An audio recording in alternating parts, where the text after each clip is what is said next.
G'day YouTube, my name's Lance. Welcome to Bundy Bear's Shed. Well, the weather report, it's bloody hot. It's very steamy at the moment. It's 21 to 31, 30, actually 32 today, and humidity's right up there, like you just sweat thinking about working. But that's all right. I think it sort of feels like there's a storm or something building for this evening.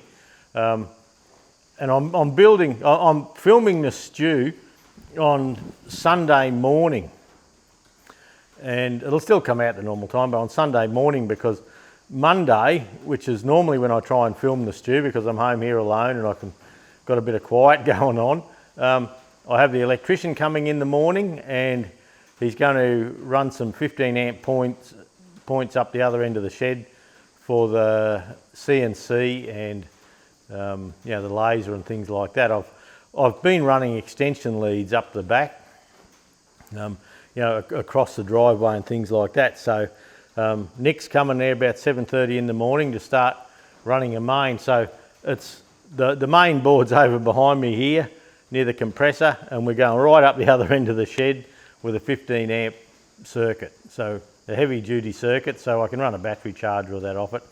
And we're also going to get him to pop a 15 amp power lead out the front of the shed. So if I need to charge a battery out on the carport, that new carport we built, well, I've got a power point out there. So we'll put a weatherproof one just along the front of the shed there somewhere. So then also, today's hat. Now, I don't know if you've been there or not. Warwick-Nabil Wheatlands Museum in Victoria. Judy and I went for a trip down, 2019, I think it may have been. Look, something like that.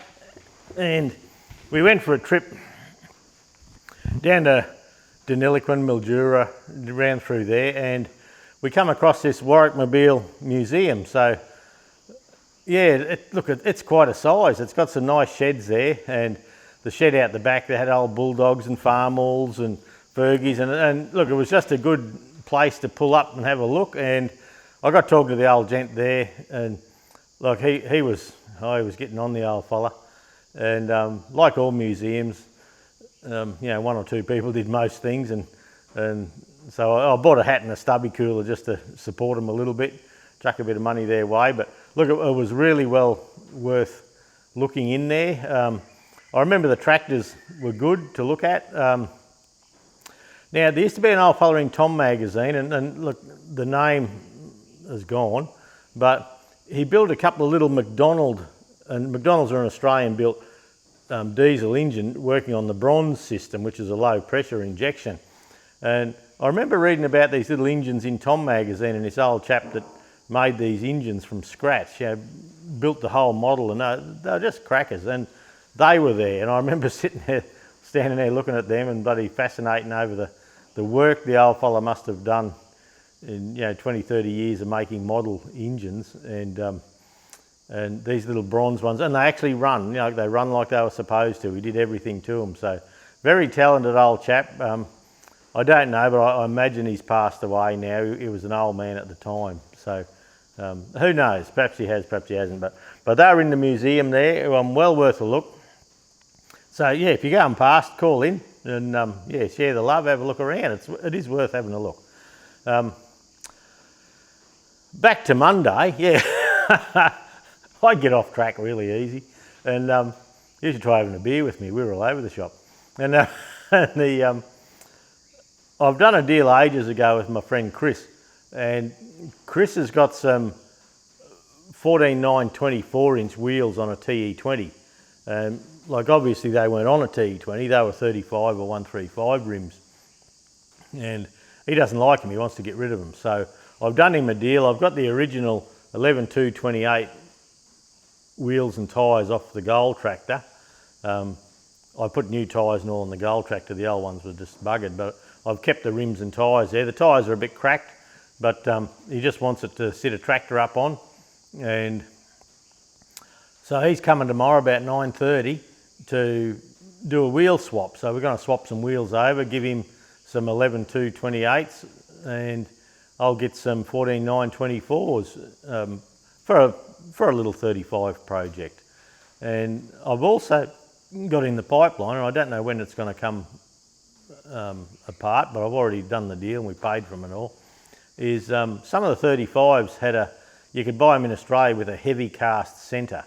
And with the heavy cast centre, look, there's not a lot around with that. And anyway, my old mate Ronnie, he bought a 35 with the heavy cast centres on it, and he wants to get rid of it and get it back to standard. So I've done him a deal with second-hand centres I had here, but brand new rims, so he can put new tyres on his 35 petrol that he's doing up. And yeah, so I'll have a set of heavy cast centres to put on a 35 when I get round to doing that. So there's always something going on in the background, a bit of wheeling, dealing, buggering about.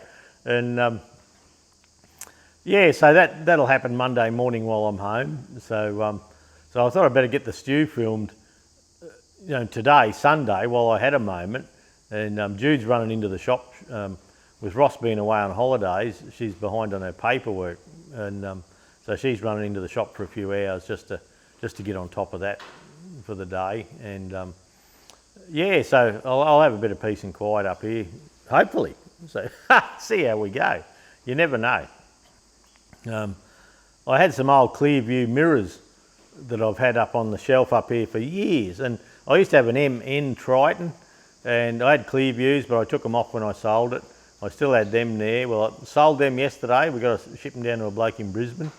But I do have a set of MQ Clearview mirrors, chrome with the indicator in the side, and I put them out on Marketplace yesterday. They're about $800 I put them out for $325, and yeah, there's a bloke contacting us about them. I don't know if he's going to buy them or not. We'll just see. So yeah, might have someone coming for them too today. We don't know. We'll just see. The other ones are all sold and gone.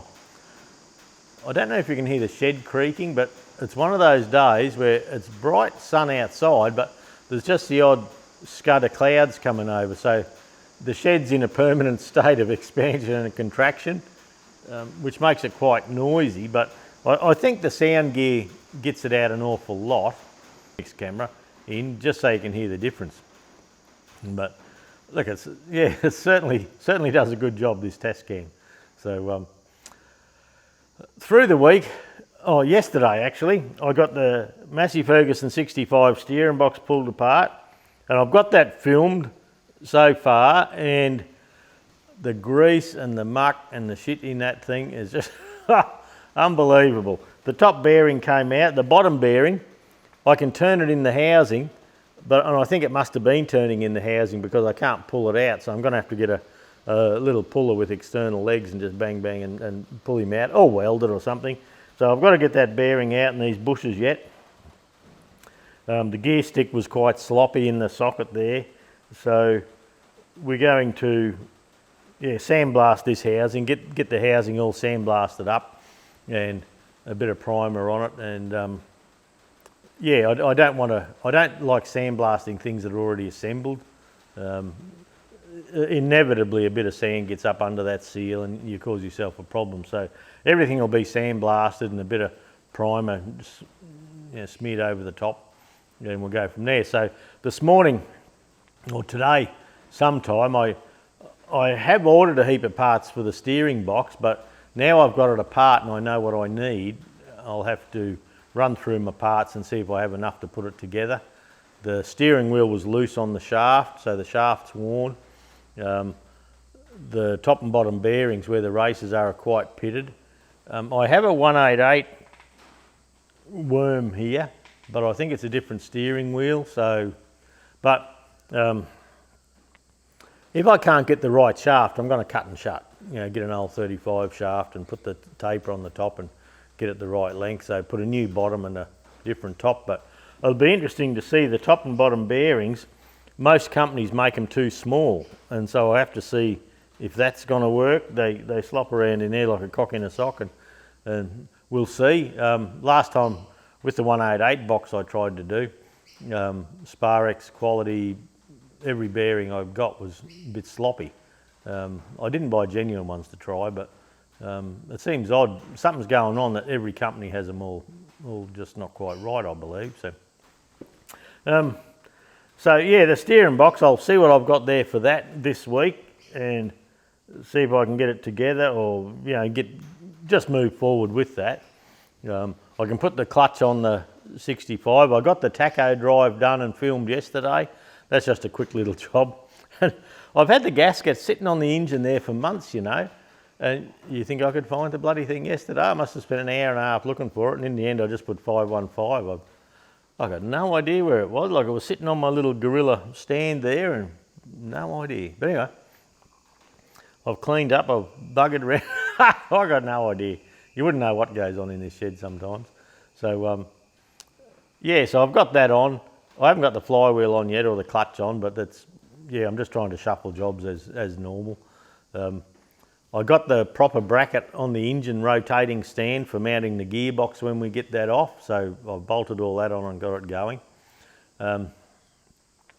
With the electrician coming up the other end of the shed where I'm doing the CNC routing and a bit of the woodwork and that, I'm going to shift the tractors out of there a little bit and give myself a bit of room. So I'll take it for a walk shortly. I've got the 135 just here, the 2030, the Goldie, and the Johnny's going to come across the back wall. So everything along the long wall, I could just hop on them and just drive them out the front, sort of thing. So and that'll open up a lot of space down that back end for me.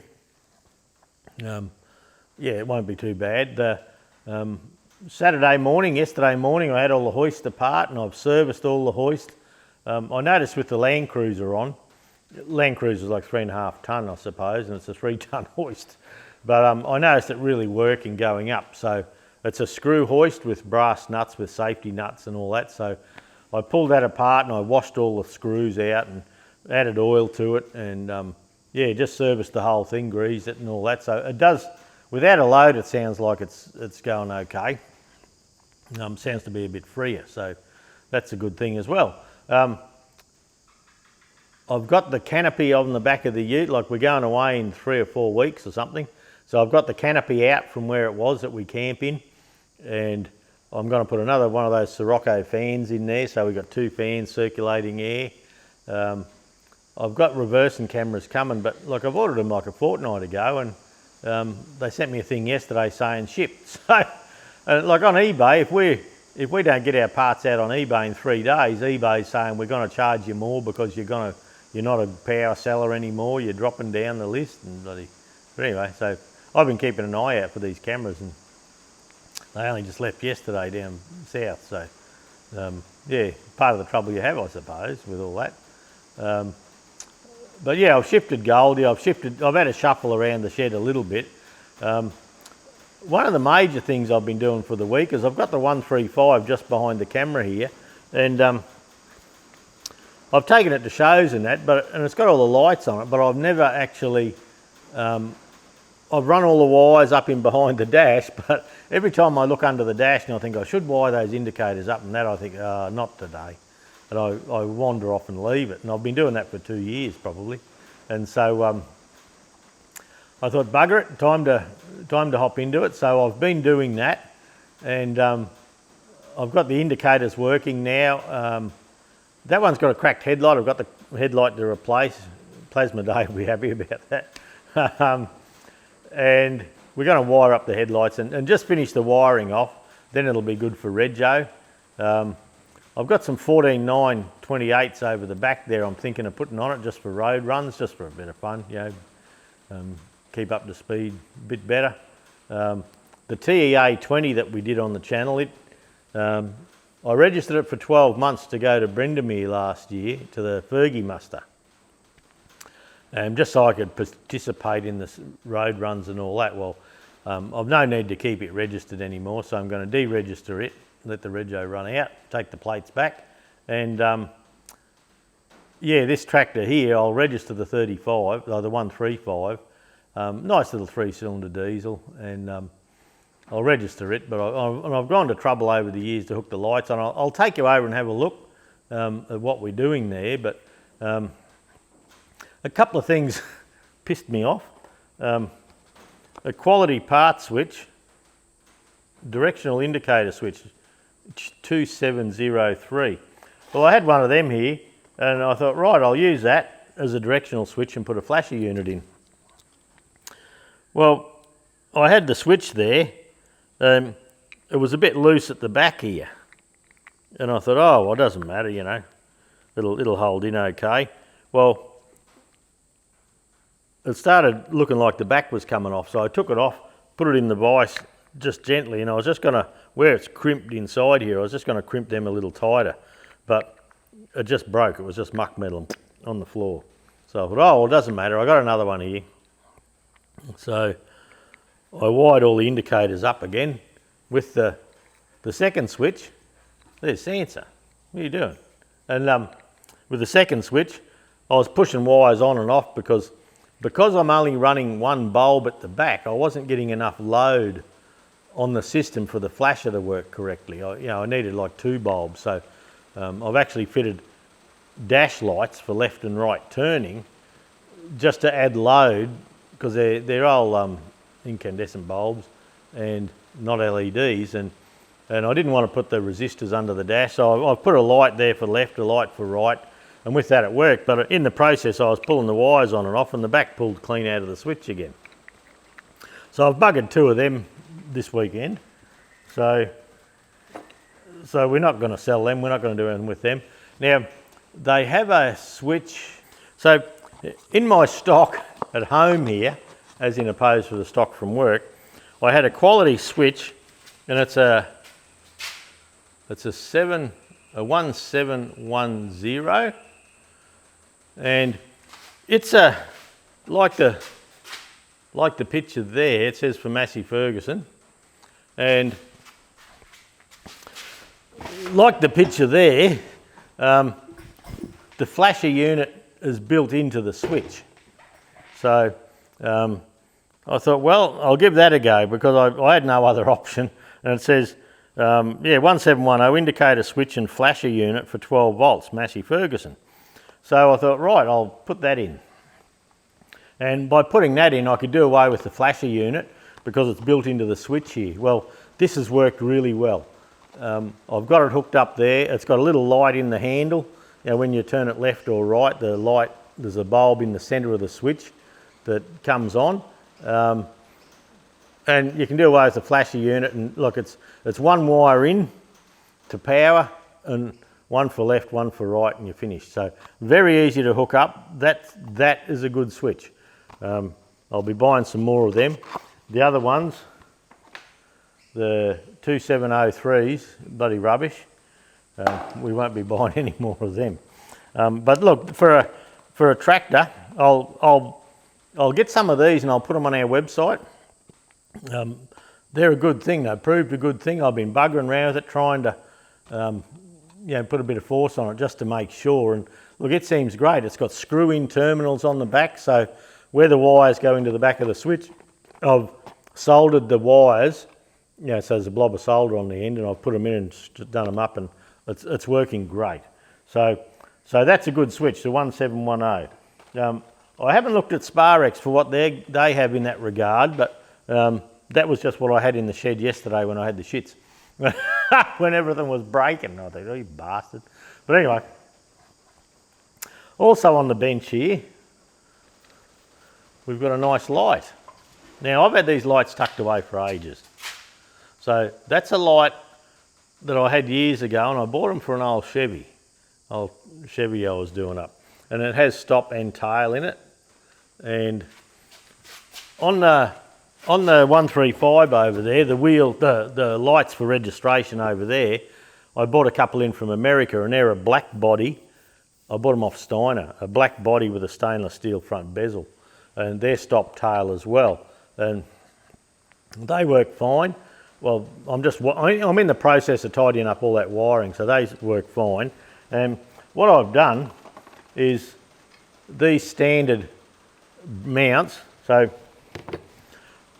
these are mounts for your butler lamps. So they sit on your mudguard like that, and the butler lamp sort of stood up the top there, or you could have them out the side. So what I've chose to do, and I'll show you on the 135, is I've mounted the light So if you were facing your back of the tractor looking forward, yeah, this light will end up mounted in there somehow, even if I've got to make a little box or something to mount it up. It'll be mounted on there, and then the butler lamp for the indicator comes out the side. So the reason I'm talking about this is going to be on the 65 when we get that done. So yeah, I'm just getting my ducks in a row. While I was doing wiring, I was getting all the wiring stuff out, and I was trying to think ahead. You know, on the 65 we'll have this and that, and the 65 will end up registered for a while. Whether we keep it registered for a long time, it doesn't matter. We don't have to have roadworthies for rego. We just go and tell them we want to register it and pay $230 a year. It is for rego in Queensland for a tractor. So it's a little bit dear. Goldie stays registered all the time. Now, it's got a flashing light, no tail lights or that, and I'm not going to change that. Like, I've had it like that for years. It's been good enough.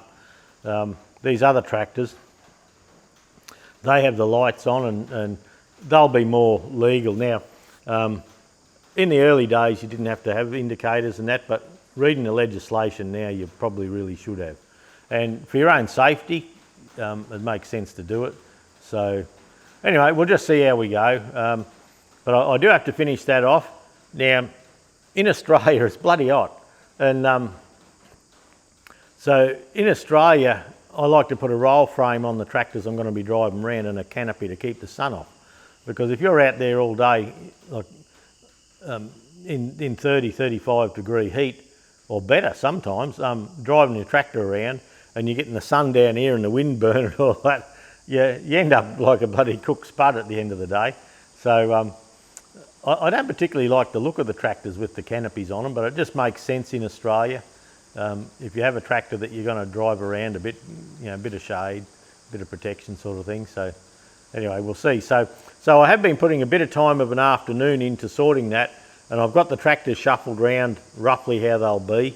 I've got to shift to John Deere yet when I clear up the mess, and we'll go from there. So that's all working out okay. I bought one of those stripper discs to try that we were talking about. Trade Tools had it, yet to try it. I might try it on the dash or something like that on the 65. We'll see how we go. But yeah, gee, that shed's noisy. Yeah, we'll see how we go with that. But I've never used one before, so I bought one to try. So we'll give that a go, and I'll report back. But look, that's a little fly buzzing around in here now. And Judy and I sat down this morning and we're working out our trip. We're going down to that Wallace sports ground for the Fergie fire up, and we're working out the trip down there. And yeah, we're going to go out St George Lightning Ridge, and we're going to go down west, and we're going to take the camera with us. We're going to do a bit of a travel blog as we go. I've got the GoPro and the other camera, and when we stop at interesting things, and the main trouble is I hop in and press the pedal near the door, and I don't want to hop out again. I'm just get to where I'm going. But we're trying to relax and stop and look at shit on the way, so we'll just see how we go with that. The new car debacle was pissing me off.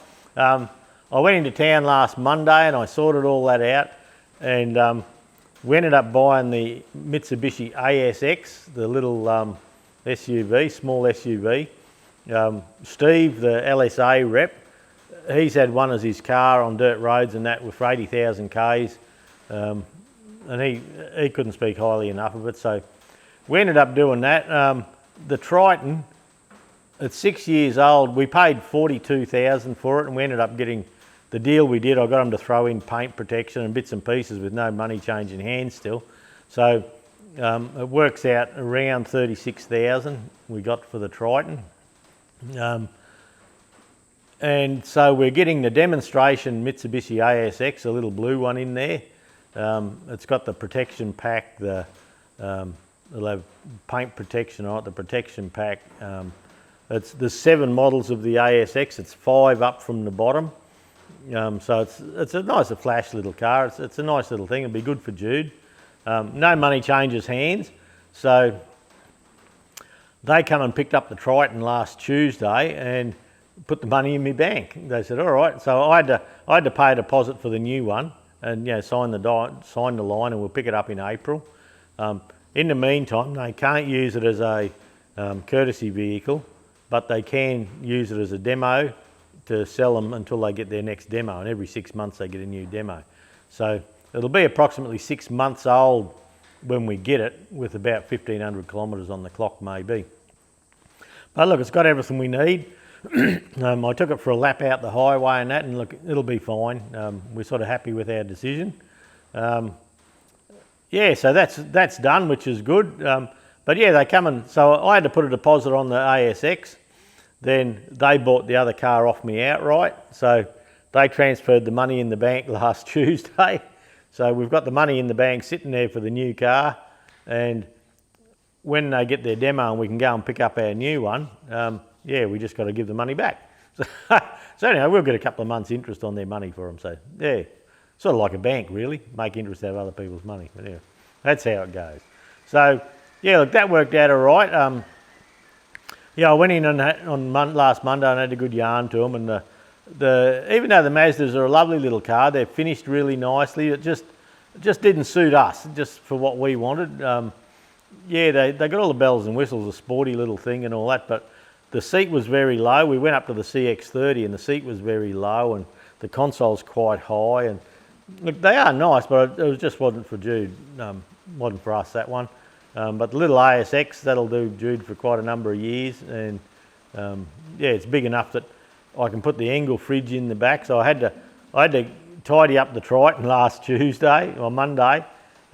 Oh, I had the airbags on. The airbags worked fine. I went and talked to Petters, and they said, no, you're right, just put a little bit of air in them and expand those airbags up to hit the chassis and you're okay. And I said, you're all right. So, and they actually rang Airbag Man that makes the Petters airbags, and they said, no, that gap's okay, go with it. So they're all fitted up and they're working well. I've just got £5 in them just to have something in them. And so, yeah, I got all that finished.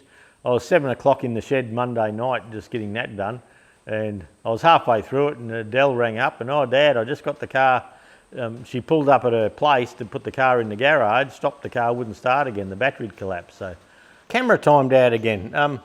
This camera gives me about 28 minutes of chatting before it shuts down, and you can change the quality of the video and it changes that a little bit. But anyway, I'm always running out. When I'm doing the videos on parts, it's no trouble because you often stop, start, reset and all that. But doing the stew when I'm just sitting here flapping my gums, well, it seems to time out.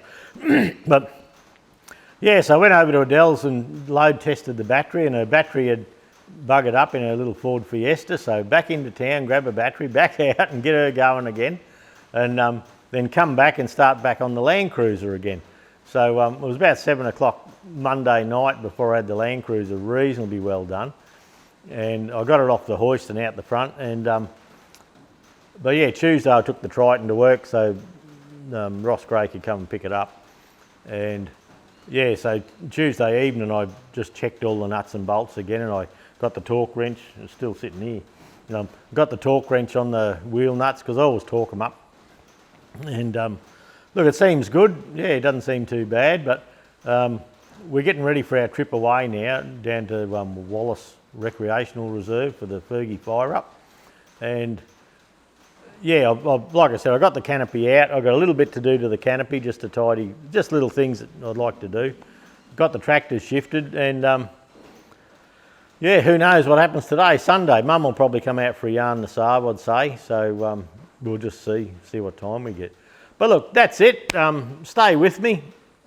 I'll go for a little bit of a walk around and grab the camera, and yeah, we'll do a bit of a talk and a walk around the shed, and I'll show you what I'm talking about with the lights on the 135. I think they look great. I'm going to do the same on the 65, but these lights here, I believe because of the bulk in the back there, the other ones were just a flat mount, but with these, with the bulb holders at the back, I may have to fabricate a nice little box or something. I'm not sure what we're doing there yet, but we'll get it worked out.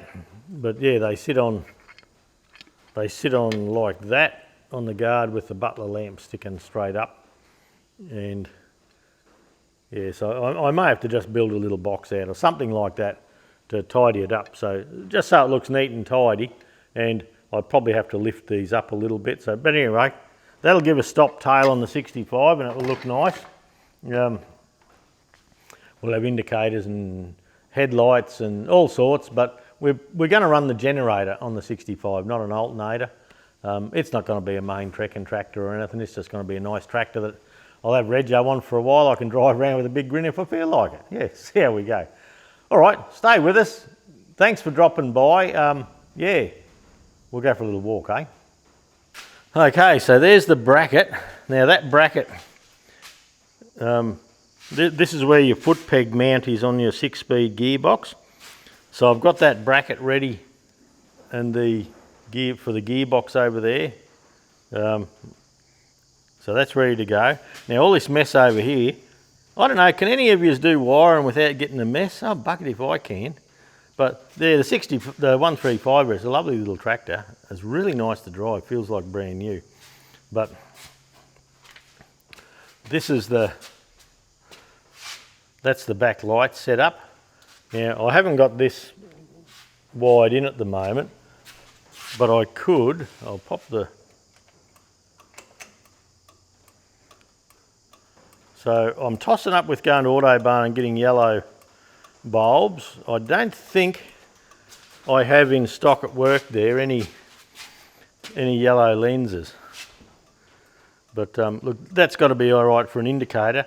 An indicator you must be able to see from the front and the back of the vehicle, and look, that there is a tidy little setup.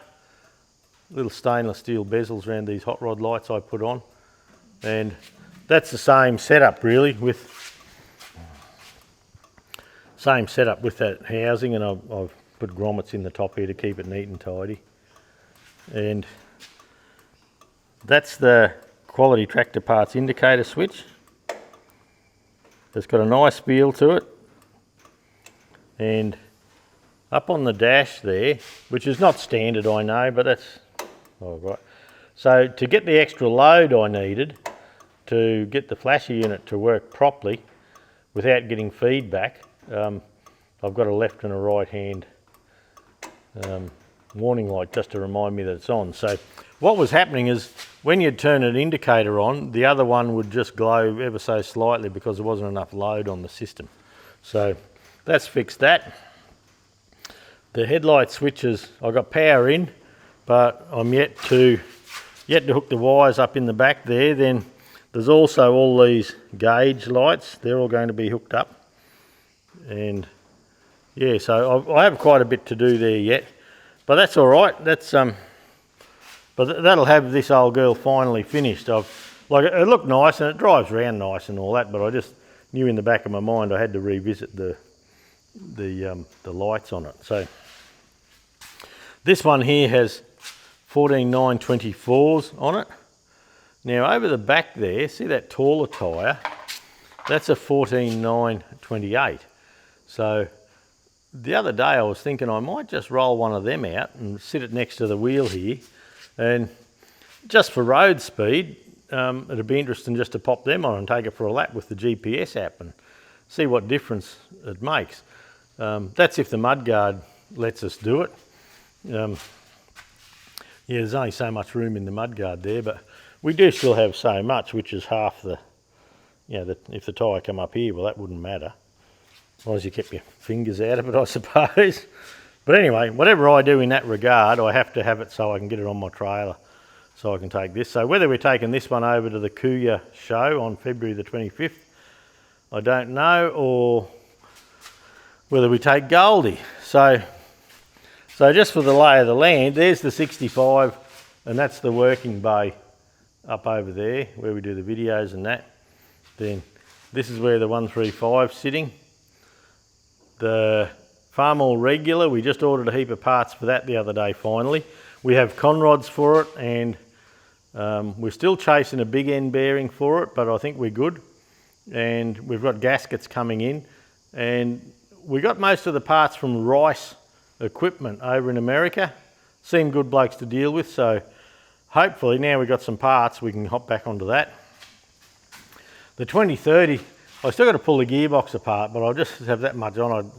It's just got to sit there for a little bit. Then Goldie is over in the corner there. Now this is our little camp, and pardon me. So I've got that out in the middle of the workshop in the front doorway here. I've got to fit a Sirocco fan, and I've got to, up the top here, you can see that's coming away slightly. I'll round on this other door. I did some of this back in the past, so yeah, see it coming away there. So yeah, that's a bad one. And so all they did was use this grey Sikaflex, and I was out and about and one started coming loose, so I re-Sikaflexed it all.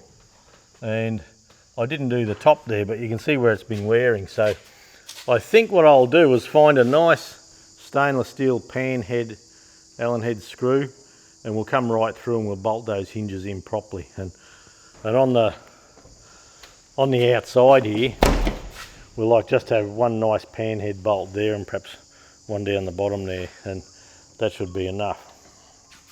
I don't know what I've done there. I've torn the wrap, but anyway, yeah. So we have one Sirocco fan there already. We're going to put one up over the other side near that power head there. So yeah, Goldie's behind that. Then you get bloody dizzy, you lot. So the canopy used to be above here. That's a swag I've been airing out for doing the any trekking. I've got the Farmall 100 there and the John Deere 420 over there. So the John Deere 420 is going to end up straight in here next to Goldie.